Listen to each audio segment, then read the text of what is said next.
Hello. It is way too early in the morning, but I am getting ready to go to an estate sale that I need to leave for in 5 minutes. I thought that now would be a good time to kind of take you along with me. This one is looking to be really promising. The pictures that I saw online for this had a lot of art material. It was very much like an artist's house, very decorated, lots of cool things. They had like baskets on the ceiling, which I think is really interesting. So I have really high hopes for gathering different kinds of materials. I saw a sewing machine in the pictures. The hope is where there's a sewing machine, there is going to be sewing supplies. Especially with Joann's closing, I'm really trying to find sewing supplies where I can, especially at estate sales or thrift shops. That way I don't have to like order online and have them shipped to me. So fingers crossed, we will be able to find some really good sewing supplies. I'm gonna finish getting ready, but then I will take you along with me as I go to this estate sale.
Okay, I just got back from the sale and as you can see, it was a success.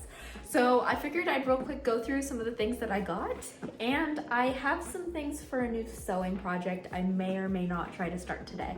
The main purpose of this sale was for fabric. This person didn't have a specific fabric stash, but they did love to make tablecloths, and tablecloths for me are just fabric with a hem.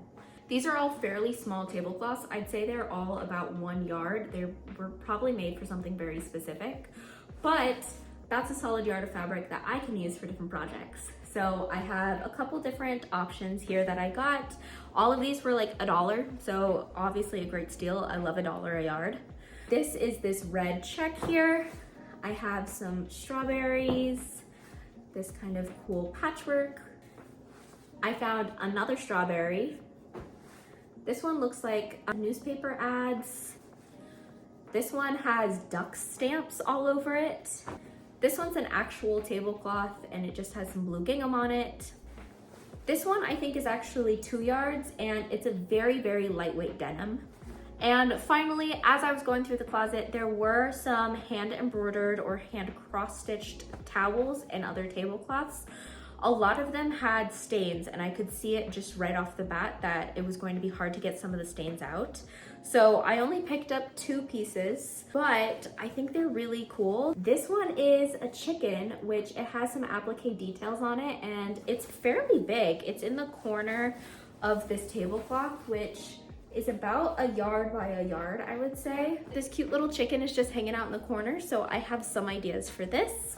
I was debating about this with someone. I'm not sure if this is an S or a 5, but it is a cross-stitched and embroidered set of fruit with either a number or a letter on it, not sure, but I really liked the fruit details on this. Once again, this is about 1 yard by 1 yard, I would say, and I think I have some ideas for this as well.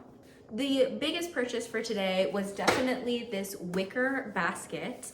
I really, really like it. I'm not quite sure where I'm going to be putting it yet, but I have a really good idea for it on a shelf. So I feel like it may be like on top of a bookshelf. Inside, I have stored all of the picture frames that I found. This house was covered in art and you can really tell that this artist really appreciated photography and drawings, all different styles and different mediums. And so her house was covered in picture frames. And in the back shed was blank picture frames just stacked up, ready to be used or sold. So I went through and I found quite a few. I tried to keep them pretty small because I don't currently have any really large prints in mind for these. I thought that just like little tiny picture frames would be good and come in use. A lot of them were brand new, still with the plastic on them. 1 or 2 of them I did get with art in it. This one is a cute little drawing and it says "The Canal" by Bert. I'm not sure how to pronounce that, but I believe that is the artist for this beautiful print. But a lot of them, these are all 5 by 5 frames. They're made in Oregon. And some of the bigger frames that I got had a little bit more personality. Like this one with some of these hinges on them. This is a darker stained wood frame. This frame that I believe is a bamboo frame and it has these ridges on it. Yes, it is bamboo based on the back. This was the second day of this sale. I went on a Saturday, it opened on Friday. And because there was so much stuff in the house, the estate sale company decided to do 50% off on Saturday. And then tomorrow, I believe, is fill a bag. Though I was really happy with the 50% off and all of these frames were only 50 cents. So overall a steal. I ended up getting 12 frames for 50 cents each, so that's $6. So very happy with this haul. And this basket was originally $10, but it was half off, so $5 for this beautiful wicker basket. Other bits and bobs, I got this plastic box, which I plan on using for a project box, probably for my knitting or my sewing. I found this set of upholstery needles and it had all of the different needles attached to it, which is really nice. And these are for upholstery, for different sewing needs. I can do all kinds of things with these needles. And this was super cheap. I also got like a produce bag, which I think was only like $1.25. Because this was day 2 of the sale, I could tell that the closets had already been raided. When I looked online, there were lots of pictures of denim and denim jackets, but those were all gone by the time that I got to the closet. But I did find this pair of Wranglers. They look fairly new, like the tag doesn't have any wear on it at all, but all of the little brass pieces have some wear on it. I haven't had a chance to try these on yet, but I think they have a really good chance of fitting around my waist. I'm not so sure about my hips yet. So we'll have to see if they fit. If they don't, then I do have a friend in mind who would benefit from these. These were $5. So I feel like for Wrangler jeans, that's a really good deal. That is everything I got. I think that in total, I had a really good haul. This was a very good estate sale. Oftentimes I go into the different sales and I don't end up getting anything that I need.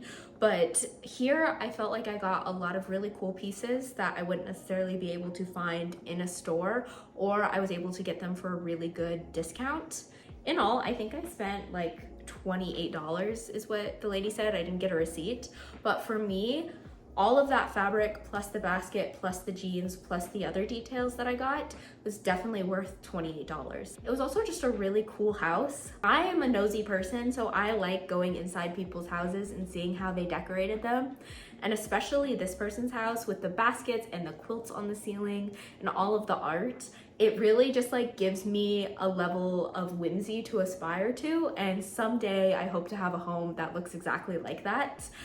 Maybe not with the green carpeting, but you know, I'm sure I'll put in some equally hideous thing that in the future people will not like. I have an idea for the red check fabric. I need to double check though that it'll work with my plan. I have a feeling that that red check is going to go really well with some red gingham, but I need to compare and contrast some fabrics and come up with an idea. I made a version of the collage gathering top back in August, but my pattern has gone missing in the move somewhere. So I reprinted this pattern and am now going through and cutting out all of the pieces. It definitely takes a while to cut out a paper pattern like this, but I really have been liking independent pattern makers more and more and have been trying to use them instead of like big box patterns.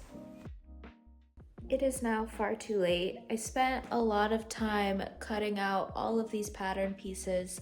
It takes way longer than you think to tape everything together and then cut them out. I cut out the large of the college gathering top just because the measurements say that I'm a large, but the final measurements for the shirt, I think I need a medium. The differences aren't that much. It's about ½ an inch difference really.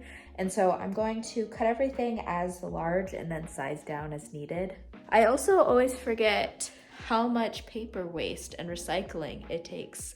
I know every single piece of paper had part of the pattern on it, but it just creates like such a pile.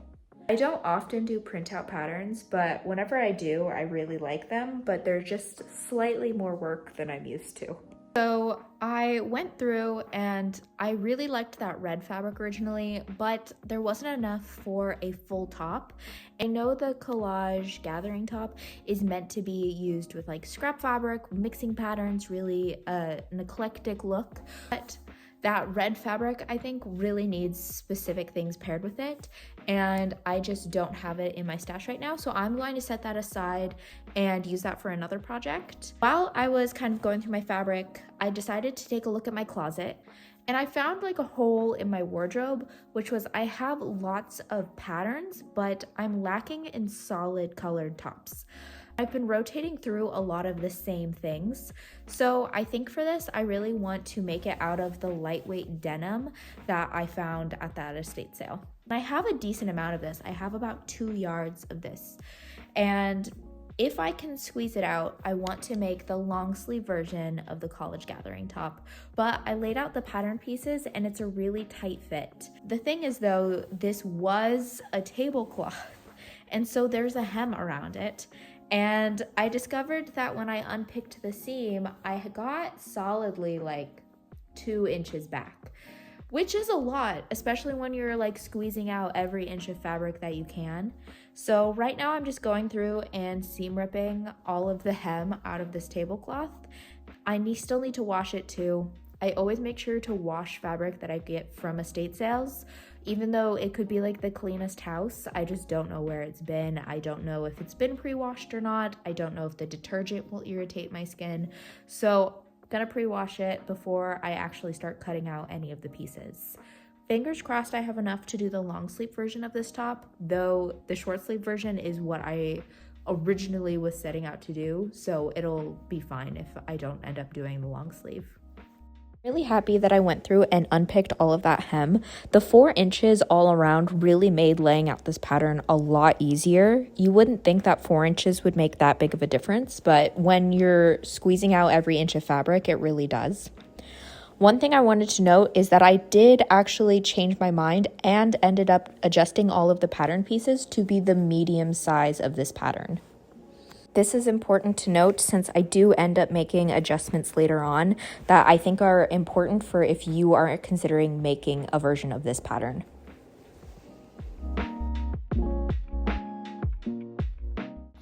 It took a little bit of rearranging, but I was able to go through and cut out all of the pieces needed for the long sleeve version of this top. So much so that I accidentally cut this front shoulder pattern piece wrong twice and was able to cut out the correct pieces as needed. I think the first thing I need to do is zigzag the edges of where the exposed seams are going to be. Normally, I would use French seams for a piece like this, but since this is the first time I'm using this pattern, I really want to make sure that I get all the measurements right and am able to make adjustments as I like. So I'm just going to do regular seams and then zigzag them so that they don't fray. Maybe one day I'll get a serger on Facebook Marketplace or something, but until that day, I'm really just going to keep zigzagging my pattern pieces. It makes it so that they don't fray within the sewing process, but then also that they last later on as I'm wearing them and washing them and they're getting agitated a lot more.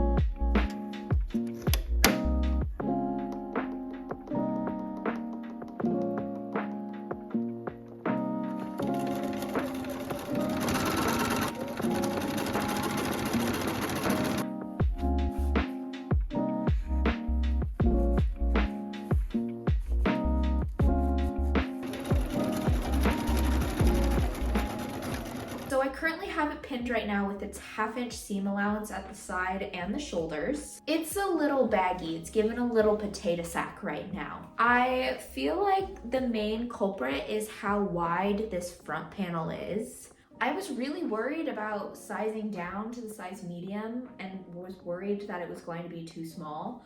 I really don't think that is the issue, considering I have probably 4, 5, 6 inches here on each side.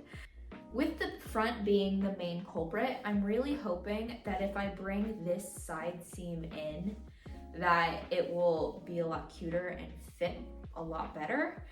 I have enough room in here. I actually think I could bring it in potentially an inch on each side and on the back seams here. And I'm hoping that just bringing it in about an inch will end up with a little bit more flattering of a silhouette. Even if I bring in the front a little bit, I think it looks better. Because right now it's just kind of like hanging on my body. It doesn't look very nice. For now, I think taking it in will be my next step before I jump onto sleeves. Okay, it's hard to see the vision with the shirt and the skirt, but this fits so much better. I ended up taking it 4 inches in. I still think we have room to improve though. So I actually think I'm going to take it in an additional 1/2 inch on each seam. I still have lots of ease within this shirt, so I don't think taking it 1/2 inch will change that much. So that'll be a total of 6 inches off of what the pattern calls for. So if I were to make this shirt again, I definitely would do probably the size small and then adjust even more from there.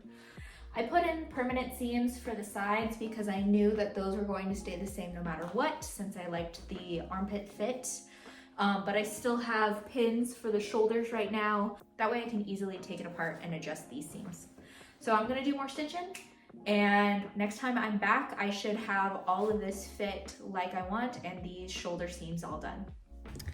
This may be obvious, but I've never taken the bias part of bias tape seriously. I've always just cut like an 1.5 inch strip off the edge and then worked with that. But this is the first project that I actually cut the bias tape on the bias as the pattern said. And y'all, it makes a really big difference. I don't know why I was just like, oh, it doesn't matter. I'm doing the inside collar right now, and let me tell you, it is so much easier to stretch this and have it lay nice and flat when it's bias tape. I don't know what I was thinking. To be fair, bias tape in itself is very inconvenient, especially when you're laying out pattern pieces to make sure that you actually cut on that 45-degree angle. So I mean, like, I understand why I never did it in the past, but from now on I definitely will, because it's made such a big difference in like the quality of the inside of this garment.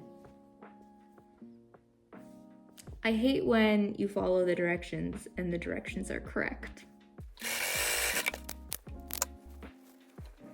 Okay, so I have finished the neck hole and then have pinned in one of the sleeves. I can't tell if I like this sleeve or not. It is currently midnight, so I feel like I should sleep on it and then come up tomorrow and decide if I want to do the sleeve or not. I'm gonna wait on doing anything else until tomorrow. I feel like I'm at a good spot to stop. Otherwise, we know the biggest mistakes happen around this time at night, and I do not want to break out the seam ripper again. Okay, so it is the next day, and the consensus is that we are going to do no sleeve. I have been thinking about this all night. I texted 3 friends, and they all agree that the sleeve kind of drags it down a little bit. So I'm gonna go ahead and put on the arm cuffs for this sleeve and see how it goes. This one's just pinned in, so it should be really easy to remove. They really need to be hemmed, but I've put on some of the pants that I plan on wearing this top with. I have an array of like colored pants that I feel like this denim shirt would go really well with. And I've also pinned a little area that I think I want the hem to be at. So for this pair of pants, the waistband's way up here. They're very high-waisted, but I feel like having that kind of that difference will be nice, and it'll sit on top of my hips, not necessarily covering my hips. So that is my plan for right now, and really it's simple steps. Like once the armband and the hemming's done, I'm done. There's nothing else that needs to happen, except maybe hemming these pants, but that can be another day.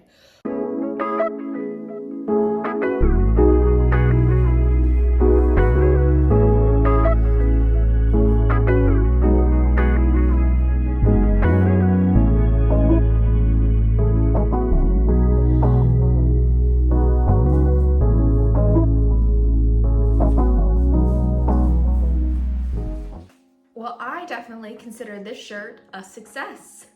Definitely needed some modifications, but now going forward with that sewing pattern, I know exactly what I need to do in order to get this to fit right.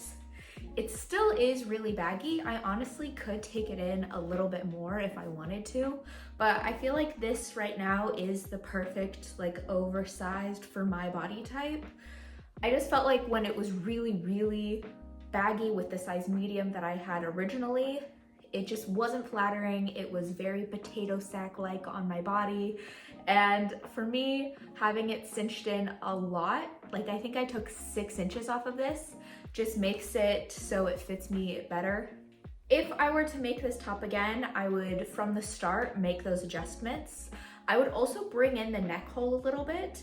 It is a very wide neck to the point where like any straps that I have, I kind of have to shift over because they can somewhat peek through. But other than that, I think this fits very well. I am happy that I finished it off with the short sleeves, not the long sleeves. And I feel like this is a top that I definitely can wear in the summer and can also wear with a sweater or a jacket in the winter or in the fall if it's a little colder. So this is definitely a staple I can see myself wearing all the time. I am happy I chose to do this in a solid color. I feel like it just like opens up how often I can wear it with different kinds of pants or skirts or something like that. Overall, very happy with how this turned out. It also gave me the excuse to finally hem these like rust colored pants. They've been sitting in my to-do pile for solidly like, it's since November. It's been a really long time. So finally getting them hemmed, now I can wear them out with my new top and with other things. I am really happy that I was able to make this pattern and use the textiles that I got at the estate sale. I have so many plans for those other pieces of fabric that I got, and I'm really looking forward to seeing how I can incorporate them into some of the other projects that I'm working on. Thank you so much for watching. I love making videos about sewing, quilting, and knitting. This is just one of the examples of things that I love to do. I also love to use antique patterns to knit. I really enjoy making longer videos. So thank you so much for watching, and feel free to subscribe or like this video, and I will see you in the future. Thank you. I haven't tried these on yet. They're fairly small tables. I would say these are all fair. With rearranging the fabric, with rearranging the pieces.